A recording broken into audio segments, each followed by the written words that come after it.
हाँ तो hello guys, this is Gaurav Singh. आपसे स्वागत है हमारी एक और इंटरेस्टिंग वीडियो में। से गाइस आप देख रहे हैं हमारे चैनल एडुकेटेड, जहाँ पे आपको फ्री ऑफ कॉस्ट मिलता है। हाँ तो गाइस, मैं गौरव यहाँ पे आपके लिए एक बार फिर से नई वीडियो लेके आ चुका हूँ परम सीरीज की फिजिक्स पार्ट का चैप्टर काइनेटिक थ्योरी। ठीक है, तो वन शॉट चैप्टर कंप्लीट कर रहे होंगे। जैसे कि आपको पता है इस सीरीज़ में हमने वन शॉट लेक्चर सारे कंप्लीट करे हैं और कंप्लीट करते रहेंगे। ठीक है, तो बहुत ही जल्द हमारा सिलेबस भी खत्म होने वाला होगा। ठीक है, तो चलिए आज वीडियो को शुरू करते हैं। बहुत ही ज़्यादा इंटरेस्टिंग वीडियो होने वाली है। उससे पहले वीडियो को स्टार्ट करने से पहले बता दूं कि अगर आपको जो नोट्स मिलेंगे वो आपको टेलीग्राम ग्रुप पे मिलेंगे, तो प्लीज़ उसको ज्वाइन करना मत भूलिएगा। जो भी अपडेट होगी वो सारी चीज़ें आपको इंस्टाग्राम पे मिलेंगी, तो प्लीज़ वहाँ पे फॉलो करना मत भूलिएगा। मटेरियल के लिए टेलीग्राम, अपडेट्स के लिए आपका इंस्टाग्राम। ठीक है, तो फाइनली और मेन चीज़ जो हो गई जिस पे आप देख रहे हैं भैया यूट्यूब पर, तो सब्सक्राइब कर ही लेना। ठीक है, चैनल पे सब्सक्राइब कर लेना, वीडियो को लाइक करना मत भूलना। ठीक है, अपने दोस्तों को भी शेयर कर देना। ठीक है, तो चलो वीडियो को देना करो, वीडियो को स्टार्ट करते हैं। Let's begin. तो सबसे पहले यहाँ पे अगर हम देखें तो काइनेटिक थ्योरी वन शॉट। ठीक है, सबसे पहले यहाँ पे आपको बात बताया गया है वो है बोल्स लॉ। बोल्स लॉ होता क्या है, जैसे कि हमने स्टेट्स ऑफ मैटर में पढ़ रखा है। If temperature of a gas is kept constant, volume is directly proportional inversely proportional to the pressure. अगर हम टेम्परेचर को कांस्टेंट रख दें किसी गैस के, तो वॉल्यूम जो है वो इन्वर्सली प्रोपोर्शनल हो जाता है हमारे प्रेशर के। अब हमें आइडियल गैस भी पता है, P is equals to nRT, तो P is equals to K हमें पता है, P is equals to constant होता है। तो हम इसके हिसाब से जो हमारा फॉर्मूला निकल के आता है वो होता है हमारा बोल्स लॉ का P1 V1 is equals to P2 V2। ठीक है, तो यहाँ पे हम ये भी कह सकते हैं P1 by P2 is equals to V1 by V2 by V1। ठीक है, तो यहाँ पे अगर हम फॉर्मूला देखें तो ये हमारा P1 V1 is equals to P2 V2 है। तो यहाँ पे अगर हम इन दोनों के दो ग्राफ यहाँ पे दे रखे हैं, एक प्रेशर वॉल्यूम का है और दूसरा भी प्रेशर 1 बाई वॉल्यूम का है। ठीक है, इन्वर्सली प्रोपोर्शनल का है। ठीक है, तो यहाँ पे देखो प्रेशर बढ़ रहा है, वॉल्यूम घट रहा है। अगर यहाँ पे वॉल्यूम बढ़ रहा है, प्रेशर घट रहा है। और अगर देखो इन्वर्सली प्रोपोर्शनल में देखें, ठीक है, तो क्या है, प्रेशर तो बढ़ ही रहा है बट वॉल्यूम भी बढ़ रहा है, तो ये स्ट्रेट लाइन ग्राफ बनेगा। तो यहाँ पे हम देखें P is equals to K by V होता है, तो P is equals to 1 by V dash का अगर हमें निकालना है, 1 बाई V डैश निकालना है, तो हम उसका ग्राफ स्ट्रेट लाइन बनेगा। ओके, चार्ल्स लॉ क्या कहता है भैया, pressure is constant, V is directly proportional to T। Constant pressure पे वॉल्यूम जो है वो टेम्परेचर के डायरेक्टली प्रोपोर्शनल रहता है। फिर से हमें यहाँ पे पता है P is equals to nRT। यहाँ पे P कांस्टेंट है, N जो है वो भी कांस्टेंट होता है, नंबर ऑफ मोल्स, R भी जो भी वो भी कांस्टेंट है। तो यहाँ पे हम देखते हैं V is directly proportional to temperature. Volume बढ़ा, टेम्परेचर बढ़ा, वॉल्यूम घटा, टेम्परेचर घटा। ठीक है, किसी चीज़ का अगर हम टेम्परेचर बढ़ा दें तभी तो उसका वॉल्यूम बढ़ेगा, क्योंकि वो एक्सपैंड होता है। ठीक है, तो इसका फॉर्मूला क्या है, V1 V2 by V2 is equals to T1 by T2। तो if temperature is increase by 1 degree Celsius, volume increase is 1 by 273 times. ये आपको याद रखना, अगर टेम्परेचर 1 डिग्री बढ़ाया गया तो वॉल्यूम जो है 1 by 273 times of its initial volume, जो भी उसका वॉल्यूम था उसका 1 बाई 273 पार्ट वो इंक्रीज हो जाएगा when pressure is at constant. अब V नॉट यहाँ पे क्या है, वो है volume of the gas at 0 degree Celsius हमने लिया। V1 क्या है, volume V not is equals to 1 by 273 V not. ठीक है, ऑफ V नॉट मतलब इनिशियल टेम्परेचर है, यही इसको हम देखते हैं। तो यहाँ पे अगर हमें फाइनल वॉल्यूम निकालना, जो इंक्रीज इन वॉल्यूम है वो हमारा क्या होगा, जो इनिशियल वॉल्यूम है प्लस 1 बाई 273 V नॉट। ठीक है, तो initial volume plus 2 by 273 V not हमने किया, ये हमने V2 का निकाला इसलिए हम इसको 2 कर देंगे। V1 का निकालना है तो 1 कर देंगे।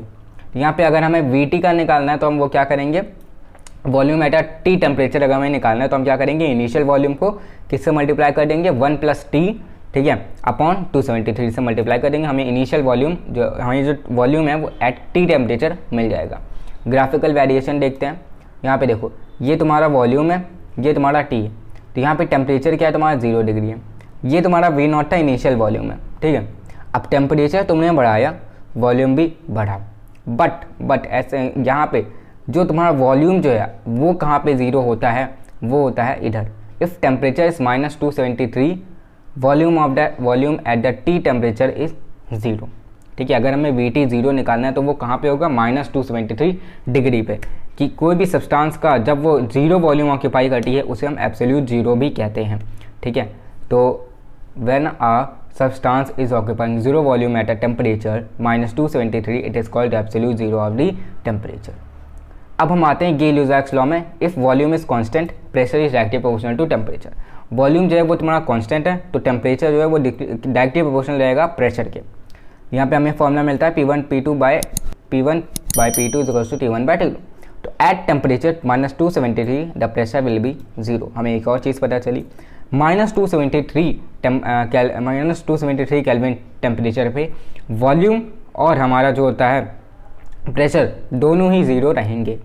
ठीक है, तो यहाँ पे हमें अगर हम प्रेशर डाटा टी टेम्परेचर निकालना हो तो हम क्या करेंगे, वही करेंगे initial pressure plus 1 + T upon 273 जो भी तुम्हारा टेम्परेचर था। ठीक है, और अपॉन 273 उसको डिवाइड कर देंगे तो ये हो जाएगा हमारा प्रेशर डाटा टी टेम्परेचर और वॉल्यूम एट टी टेम्परेचर, ये वाला फॉर्मूला है। ठीक है, तो नोट्स के लिए तुम डाल सकते हो, नीचे डिस्क्रिप्शन में दे रखी है, बट अभी रुक जाओ, पहले समझ लो चैप्टर को।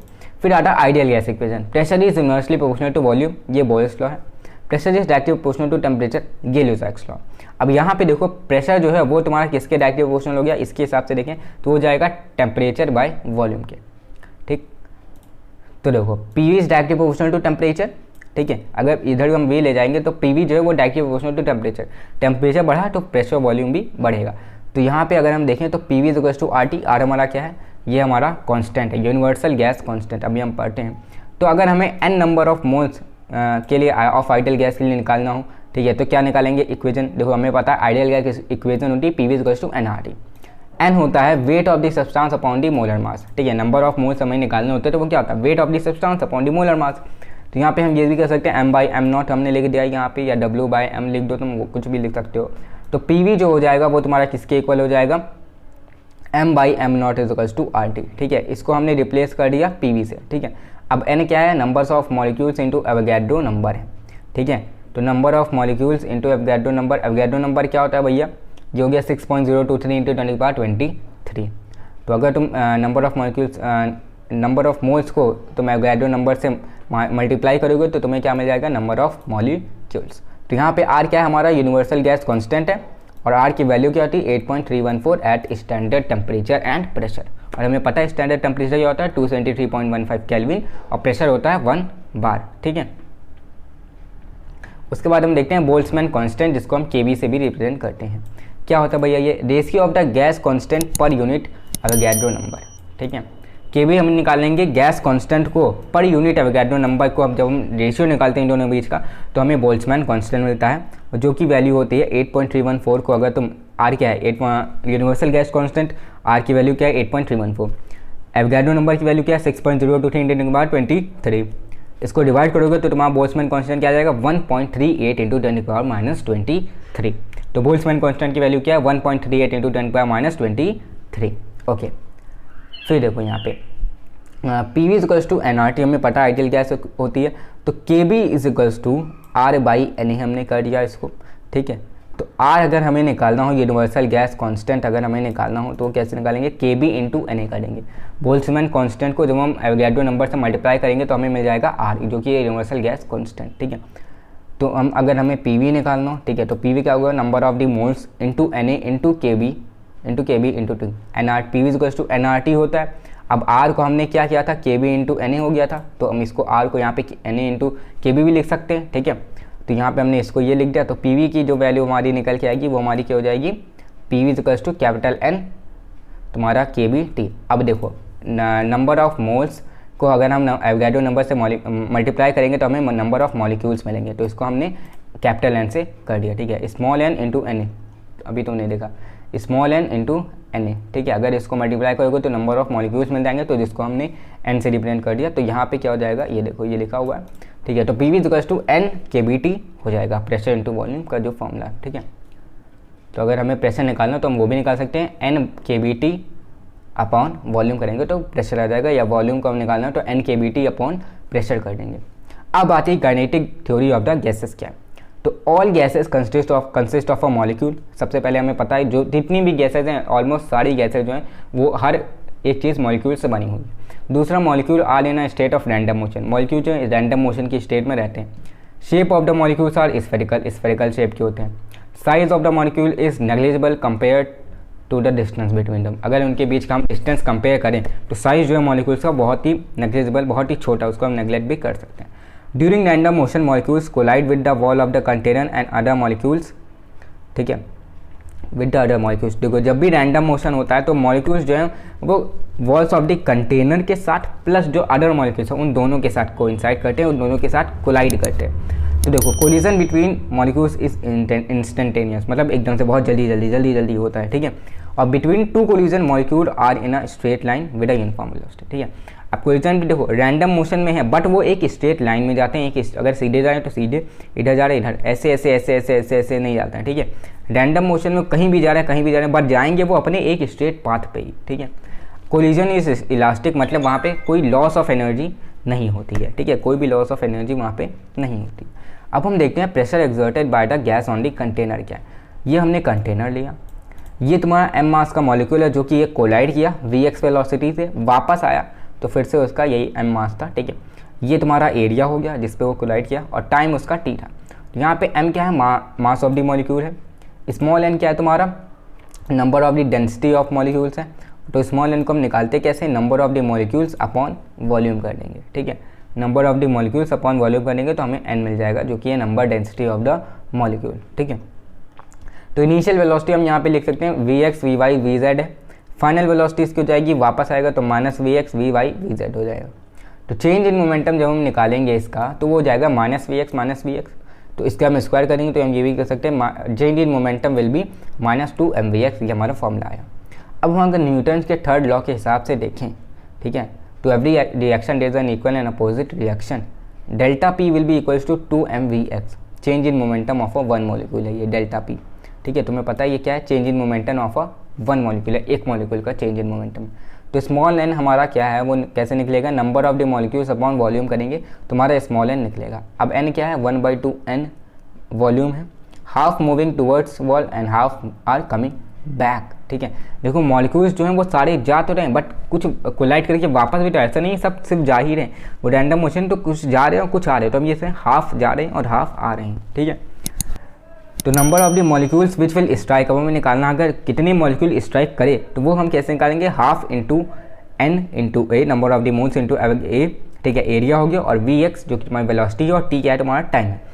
तो अगर हम ये फॉर्मूला लगाएंगे तो हमें ये पता चल जाएगा कि कितने मॉलिक्यूल जो थे वो स्ट्राइक करे वॉल के कंटेनर से, ठीक है।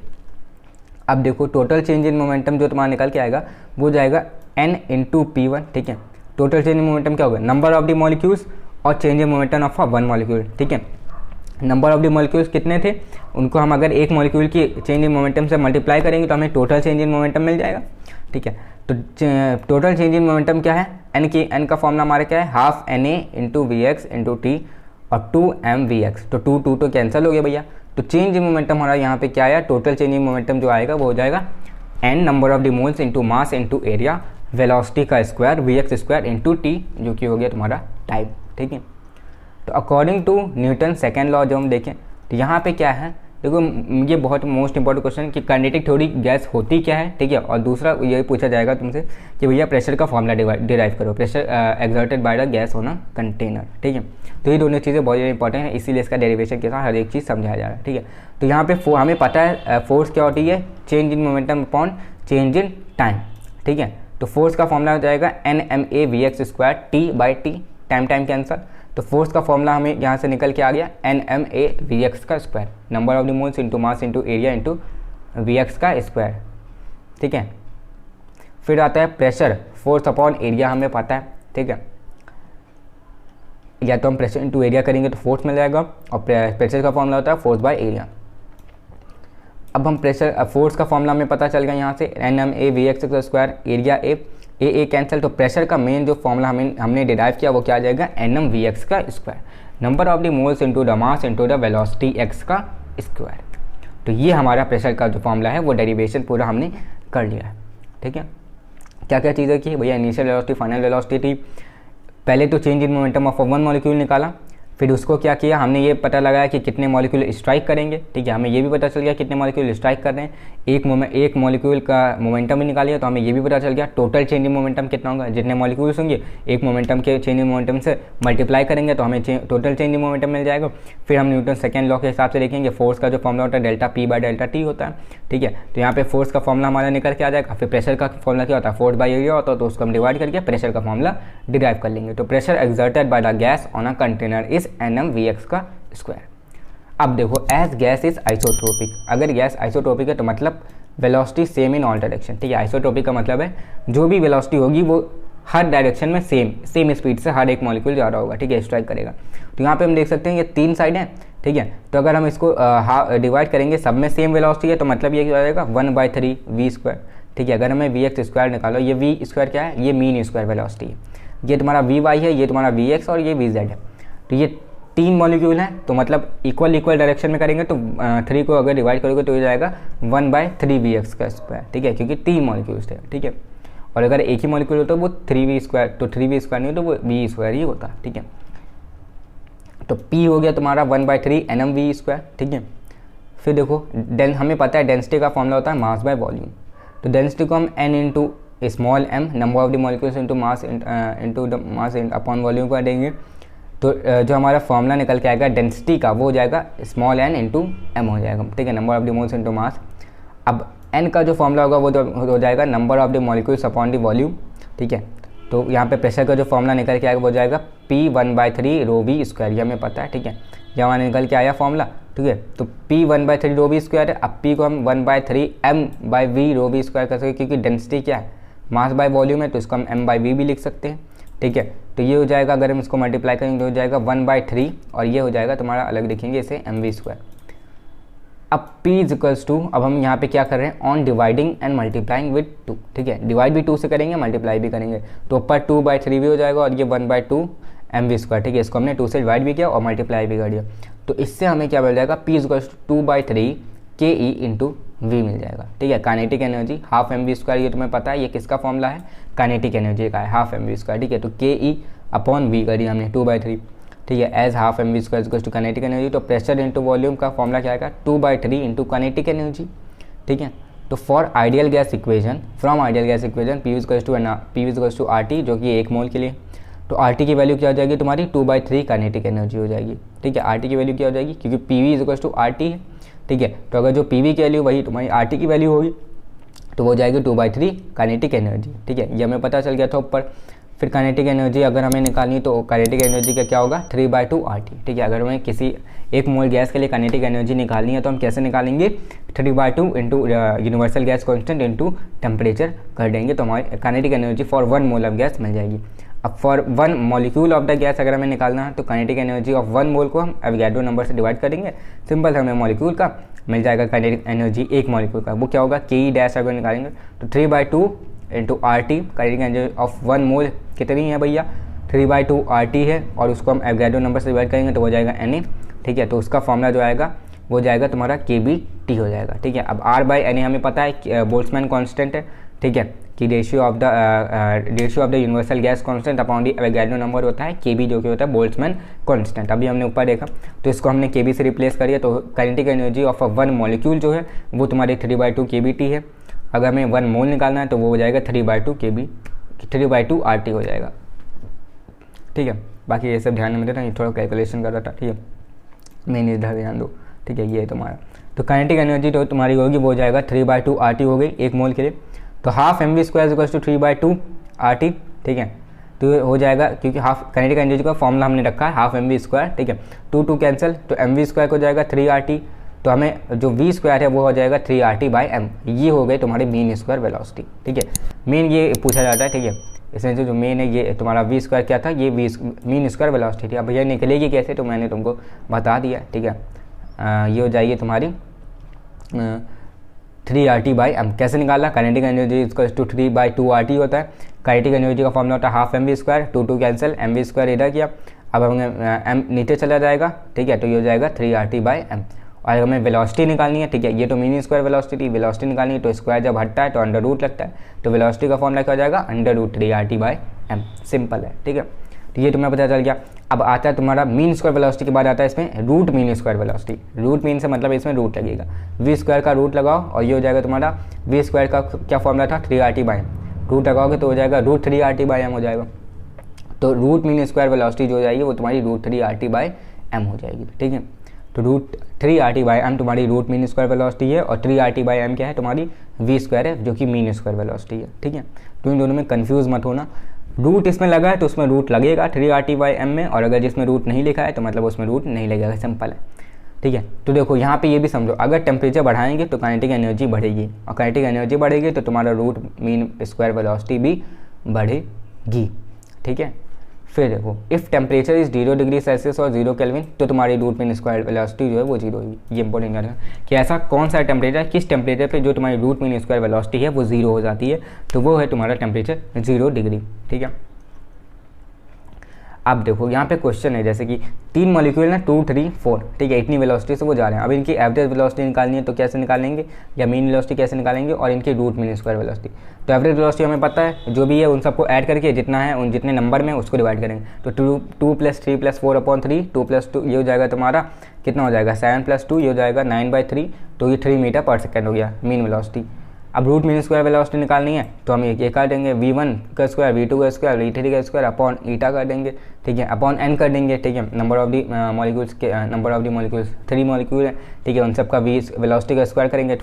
2 का स्क्वायर 4, तुम्हारा 3 का स्क्वायर हो जाएगा 9 और 4 का स्क्वायर हो जाएगा 16, 4 + 9 + 16 अपॉन 3 29/√29/3 मीटर पर सेकेंड। बस यही है, ठीक है। अगर तुमको सॉल्व करना है आगे तो कर दो, नहीं तो इतने में भी तुमको मार्क्स मिल जाएगा पूरा, ठीक है।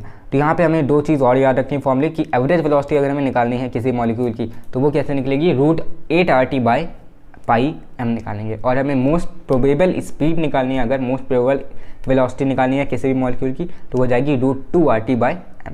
ओके, बात करते हैं डिग्री ऑफ द फ्रीडम की। डिग्री ऑफ द फ्रीडम क्या है, it is the number of the independent way, किस तरीके से एक एनर्जी, एक मॉलिक्यूल जो है वो एनर्जी को एब्जॉर्व कर सके, उसी को हम डिग्री ऑफ द फ्रीडम कहते हैं। तो यहाँ पे 3 तरीके के मोशन होते हैं, रोटेशन मोशन होता है, ट्रांसलेशन मोशन होता है और वाइब्रेटिंग मोशन होता है, हमें पता है मॉलिक्यूल में, ठीक है। अब इसको फॉर्मूला क्या है, वो है तुम्हारा 3n - k। n क्या है, नंबर ऑफ द एटम्स है, और k तुम्हारा है number of the relation between them. अब ये याद रखना, degree of the freedom of a molecule is ज़्यादातर 9 ही होता है, ठीक है, 9 ही होता है, बट निकालना पड़ेगा तुम्हें, ठीक है। यहाँ पे देखो मोनोएटॉमिक गैस के लिए अगर हम देखें, ठीक है, तो मोनोएटॉमिक गैस क्या होती है, जो गैस एग्जिस्ट करती अलोन, अलग एक अकेले जो एग्जिस्ट करती है, जैसे कि हीलियम है, नियॉन है, आर्गन है। कितने मॉलिक्यूल दिख रहे हैं तुम्हें, 1 दिख रहे हैं, He है तुम्हारे से, ठीक है। ये किसके साथ रिलेशन बना, किसी के साथ रिलेशन नहीं बना, एग्जिस्ट है, एग्जिस्ट कर रहा है अकेले, तो ना कि इसका रिलेशन जो है वो तो 0 हो गया। नंबर ऑफ द मॉलिक्यूल्स है वो 1 है, तो 3 × 1 - 0, 1 क्या है तुम्हारा नंबर ऑफ द मॉलिक्यूल्स है, के तुम्हारा रिलेशन था जो कि 0 है, तो 3 × 1 तुम्हारा degree of the freedom mono atomic gas के लिए आ गया 3। डायटॉमिक गैस के लिए H2 है, यहाँ पे 2 तुम्हारे मॉलिक्यूल है, बट इनके बीच का रिलेशन क्या है, सिर्फ 1 है, ठीक है। तो यहाँ पे रिलेशन 1 है, नंबर ऑफ द मॉलिक्यूल्स 2 है, तो 3 × 2 - 1 F हो जाएगा तुम्हारा। डिग्री ऑफ द फ्रीडम को हम F से भी करते हैं रिप्रेजेंट, जो कि हो जाएगा 5।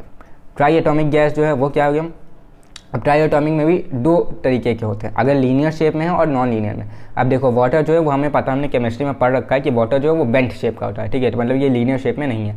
तो इसमें क्या हो जाएगा, जैसे कि ये तुम्हारा H है, ये तुम्हारा O है, ये तुम्हारा H है और ये तुम्हारा H है, थोड़ा बेंट शेप में, ठीक है, ये तुमको दिख रहा है, ठीक है। तो 1 2 3 इनके बीच में 3 रिलेशन बन रहे हैं, ठीक है, 3 रिलेशन है, 1 2 3 मॉलिक्यूल्स भी हैं, ठीक है, 3 रिलेशन 3 मॉलिक्यूल्स हैं, तो 3 × 3 - 3, 3 × 9 9 - 3 6 हो गया। डिग्री ऑफ फ्रीडम तुम्हारा हो गया 6 ट्राइएटॉमिक गैस के लिए, नॉन लीनियर शेप के लिए। अब अगर CO2 लोगे तो वो तुम्हारा लीनियर शेप होता है, वो हमें पता है।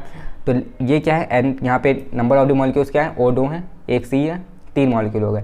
रिलेशन इनके बीच में ये तुम्हारा सीधे बनता है लीनियर, तो ये C हो गया, ये C हो गया और ये तुम्हारा O हो गया, ठीक है। तो इनके बीच में 1 2 रिलेशन बनना है इनके बीच में, तो ये हो जाएगा तुम्हारा K 2 हो जाएगा, तो 3 × 3 - 2 7 हो जाएगा। डिग्री ऑफ द फ्रीडम किसके लिए, तुम्हारा ट्राइएटॉमिक गैस लीनियर शेप के लिए, ठीक है, ओके। इसके बाद यहाँ पे चैप्टर में बताया गया law of equipartition of energy क्या है, ठीक है। तो हमें पता है डिग्री ऑफ द फ्रीडम क्या है, वो 3 है मोनोएटॉमिक गैस के लिए। तो अगर 3 है तो इसको हम अगर डिवाइड करेंगे 3 पार्ट्स में, ठीक है, 3 डायरेक्शन में है, ठीक है, तो हो जाएगी 1/2 kBt 1/2 kBt 1/2 kBt। इन तीनों को ऐड करोगे तो तुम्हें मिल जाएगा 3, ठीक है। तो देखो according to this law the each degree of the freedom carry equal amount of energy and energy associated with the degree of the freedom is ½ kBt हो गया, ठीक है। यहाँ पे बोला गया है equal amount of energy carry होती है हर डायरेक्शन में, हर एक्सेस में। एक्स में भी 1/2 है, वाई में भी 1/2 kBt है, और इसमें जो जेड में भी है वो भी 1/2 kBt ही होगी, ठीक है। अब यहाँ पे अगर डिग्री ऑफ द फ्रीडम 5 करेंगे तो उसको तुम 5 से करके डिवाइड करके, ठीक है, वहाँ पे भी जो भी तुम्हारा आएगा उसको कर दोगे तुम kBt से मल्टीप्लाई, ठीक है। तो इस तरीके से तुम्हारा आएगा। फिर आता है तो लॉ ऑफ इक्विपार्टीशन क्या कहता है कि इक्वल अमाउंट ऑफ एनर्जी तुम्हारी ट्रांसफर होती है हर डायरेक्शन में, ठीक है, which is associated with the degree of the freedom is ½ kBt only.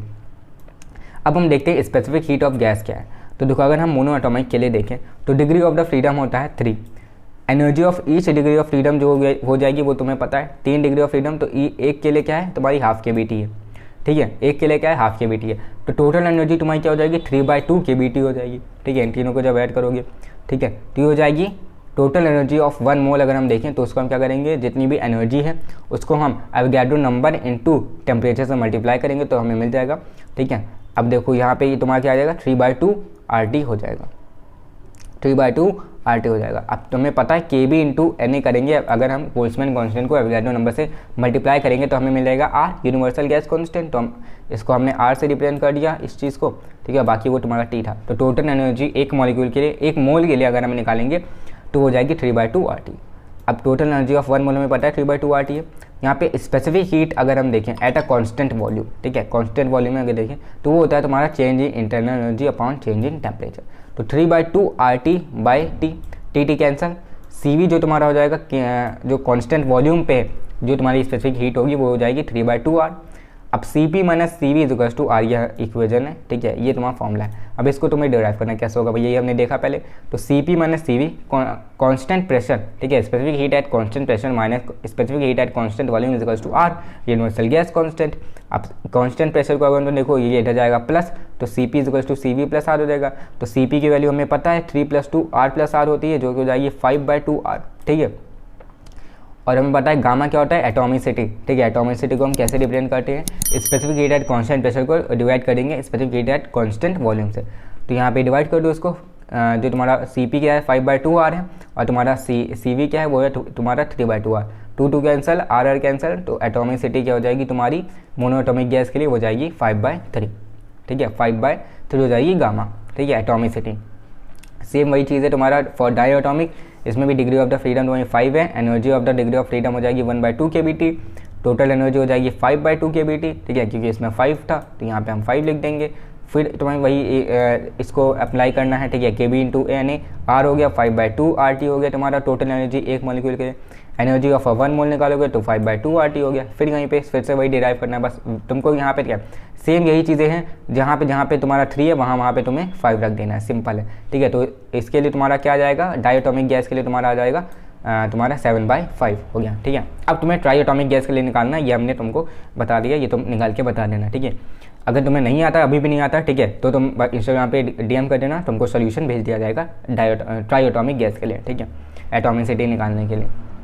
फिर यहाँ पे बताया गया है मीन फ्री पाथ क्या होगा, it is a path between the successive path between 2 successive part is called free path, ठीक है। 2 सक्सेसिव पार्ट के बीच का जो पाथ होता है उसे हम फ्री पाथ कहते हैं। बट अब देखो मीन फ्री पाथ को हम कैसे लैम्डा से रिप्रेजेंट करते हैं, ठीक है, जो कि हो जाएगा λ1 λ2 λ3 till the n upon D n, जितने भी हैं, ठीक है, पाथ हैं तुम्हारे। तो average free path is known as mean free path, ठीक है, average of the free path, या हम कह दें average path between the 2 successive path, ठीक है, क्योंकि फ्री पाथ को हम उसको एलिबरेट कर देंगे तो थोड़ी हमें डेफिनेशन बताएगी। अगर तुम्हारा 1 मार्क का क्वेश्चन है तो उसमें लिख देना average path between the free 2 successive part, ठीक है, between the 2 successive part is known as mean free path, ठीक है। अब यहाँ पे देखो ये तुम्हारा लैम्डा की वैल्यू जो निकल के आएगी वो तुम्हारी कैसे क्या फॉर्मूला होगा 1/n/d²। n क्या है नंबर ऑफ डेंसिटी है, नंबर डेंसिटी है, और d क्या है तुम्हारा डायमीटर है ऑफ ट्यूब का, ठीक है। तो यहाँ पे देखो ये तुम्हारा क्या है वॉल्यूम है, πd² into bt। Number of the collision अगर हमें t सेकेंड में निकालने तो वो कैसे निकलेंगे n/d² vt निकाल लेंगे। Collision frequency number of collision upon time हो जाएगा तो हो जाएगा n/d², ठीक है। तो रिलैक्सेशन टाइम तुम्हारा क्या है 1/n/d² into v। Mean free path हमें पता है v इंटू टी है, तो इसको जब तुम v इंटू 1/n/d² करोगे तो इसमें तुम्हारा जो फॉर्मूला आ जाएगा वो हो जाएगा मीन फ्री पाथ का 1/n/d², ठीक है। ये तुम्हारा फॉर्मूला हो गया और यहीं पे हमारा जो चैप्टर है kinetic theory of the gases physics का वो खत्म होता है। तो आई होप तुमको ये चैप्टर बहुत अच्छी तरीके से समझ आया होगा, हर एक चीज़ क्लियर हो गई होगी। अगर अभी भी नहीं है तो प्लीज़ यहाँ पे DM कर देना, फिर से तुमको बताया जाएगा, फिर से एक बार वीडियो देखो, ठीक है। कोई भी चीज़ अगर नहीं समझ तो फिर से तुमको सोल्यूशन दिया जाएगा उस चीज़ का, ठीक है। बाकी नोट्स के लिए टेलीग्राम ग्रुप पर जा सकते हो, नीचे डिस्क्रिप्शन में लिंक दे रखी है तो वहीं पर ज्वाइन कर लो, और इंस्टाग्राम पर फॉलो करना मत भूलना, और प्लीज़ इस वीडियो को ज़्यादा से ज़्यादा शेयर करना, वीडियो को लाइक करना और चैनल को सब्सक्राइब करना। मिलते हैं अपनी किसी नेक्स्ट वीडियो में, टिल देन जय भारत, जय हिंद, बाय।